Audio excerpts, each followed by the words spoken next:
सुनील नाम का एक मेहनती किसान था।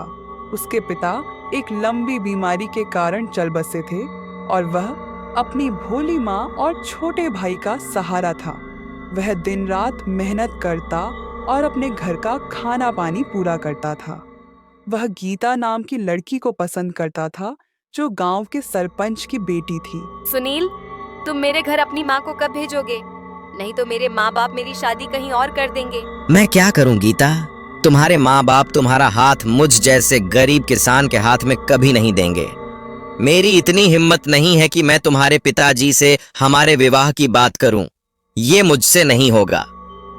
ऐसा है तो फिर ठीक है, मैं किसी और से शादी कर लूंगी। इतना कहकर गीता वहां से गुस्से में चली जाती है।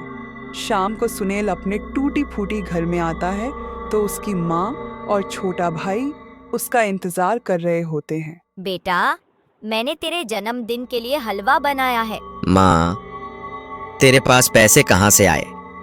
मैंने साथ वाली दुकान से उधार लिया है। अपने घर की हालत देखकर उसकी आंखों में आंसू आ जाते हैं, लेकिन साथ ही अपने घर वालों का प्यार देखकर उसे बहुत खुशी होती है। थोड़ी ही देर में 12 बज जाते हैं और उसकी माँ हलवा लेकर आती है। चल बेटा, अब इसे काटो। इतनी देर में गीता वहां आ जाती है। अरे सुनील, क्या तुम मेरे बिना ही अपना जन्मदिन मना लोगे? गीता, तुम यहाँ? तुम्हारा जन्मदिन है, मैं कैसे ना आती। ये रहा तुम्हारा तोहफा।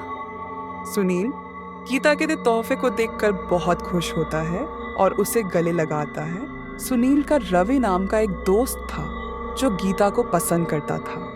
उसने गीता से अपने दिल की बात कही थी, पर गीता उसे इनकार कर देती है, जिसके कारण वह सुनील से हसद करने लगता है। उसने गीता को सुनील के घर से निकलते देख लिया था और जाकर गीता के पिताजी को सब बता देता है। गीता, तुम्हारा दिमाग तो ठीक है।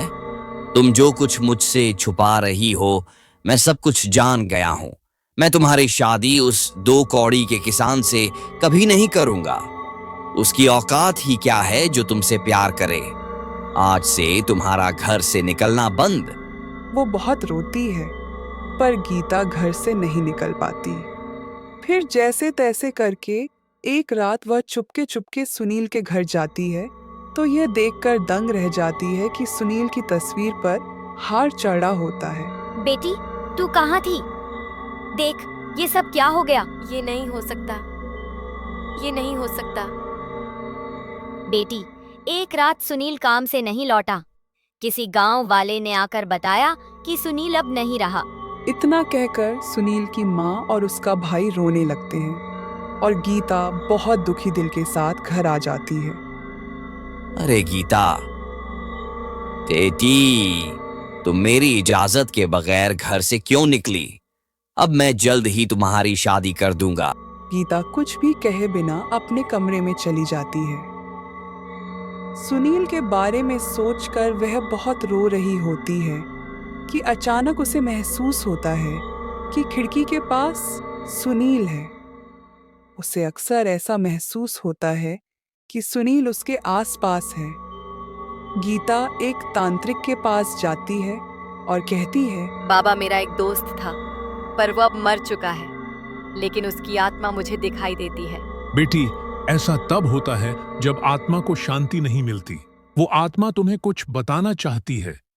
मैं उससे कैसे बात कर सकती हूँ? तुम्हें उसकी दुनिया में जाना होगा, मगर ये काम बहुत खतरनाक है।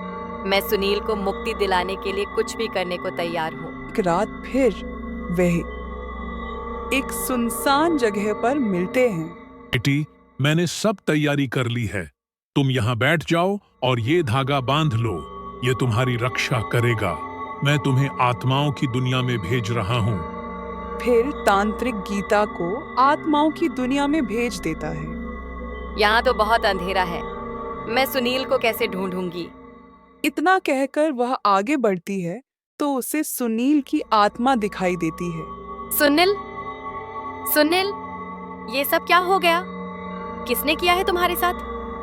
ये सब तुम्हारे पिताजी और मेरे दोस्त रवि ने मिलकर किया है। मुझे मारकर नदी में फेंक दिया ताकि हमारी शादी न हो सके। इसीलिए मेरी आत्मा तड़प रही है। मुझे मुक्ति नहीं मिली। मुझे मुक्ति दिलाओ। सुनील, मैं तुम्हारे कातिल को जरूर सजा दूंगी। इतनी देर में वहां तेज हवा चलने लगती है। गीता असली दुनिया में वापस आ जाती है। बेटी, तुम ठीक तो हो? हाँ, मैं ठीक हूँ। और मुझे क्या करना है सब पता चल चुका है। अगले दिन गीता पुलिस स्टेशन जाकर सब बता देती है और पुलिस उसके पिताजी को भी पकड़कर जेल में डाल देती है। जाते जाते गीता के पिताजी उससे कहते हैं, ये तू क्या कर रही है गीता? तू अपने बाप को जेल कैसे भेज सकती है? मत कहिए मुझे बेटी। मैं एक कातिल की बेटी नहीं हो सकती। एक मासूम की जान ली है आपने। इसके बाद गीता सुनील की माँ और भाई के साथ रहने लगती है और उसकी बूढ़ी माँ और भाई की देखभाल में जीवन गुजार देती है।